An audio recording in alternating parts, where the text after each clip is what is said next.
Ditwah effect తో ఏపీలోని నెల్లూరు తిరుపతి జిల్లాలో వర్షాలు కురుస్తున్నాయి.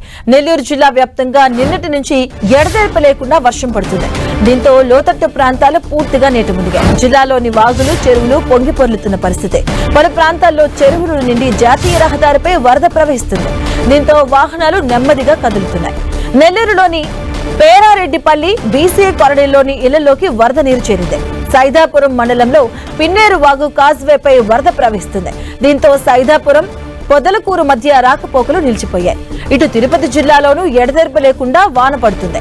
దీంతో బాలాయపల్లిలో 10.8 సెంటీమీటర్ల వర్షపాతం నమోదైంది. దక్కిలిలో 11.2 సెంటీమీటర్ల వర్షపాతం నమోదైంది. ఇక బాలాయపల్లిలో నేరేడు వాగు పొంగి 2 గ్రామాల మధ్య రాకపోకలు నిలిచిపోయాయి.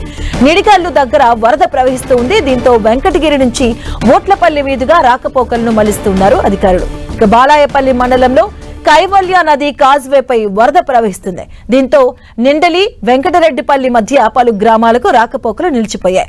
గూడూరు డివిజన్లోని 14 మండలాల పరిధిలో విద్యా సంస్థలకు సెలవు ప్రకటించారు. తిరుపతి జిల్లాలో స్వర్ణముఖి నది ఉధృతంగా ప్రవహిస్తుంది.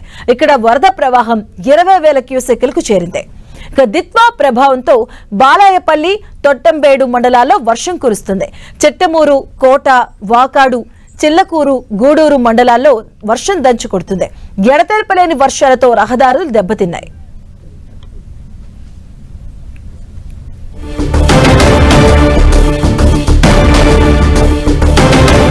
ఇక దిత్వా ఎఫెక్ట్ ఏపీలో కనిపిస్తుంది. నెల్లూరు చిత్తూరులో భారీగా వర్షాలు కురుస్తూ ఉన్నాయి. పొంగి పొర్లుతూ ఉన్నాయి వాగులు వంకలు కూడా. ఈ నేపథ్యంలో భారీగా ట్రాఫిక్ గొడవను అంతరాయం ఏర్పడుతుంది. మనం చూడొచ్చు భారీ ఎత్తున గొడవను ట్రాఫిక్ జామ్ ఏర్పడినటువంటి సిచ్యువేషన్స్ కనిపిస్తున్నాయి. చాలా ఇళ్లలోకి కూడా వరద నీరు చేరిన సిచ్యువేషన్స్ కనిపిస్తుంది. నెమ్మదిగా వాహనాలు కదులుతున్నాయి. భారీగా ట్రాఫిక్ జామ్ ఏర్పడింది. అలాగే పెద్దారెడ్డి బీసీ కాలనీలోకి వరద నీరు వచ్చి చేరింది.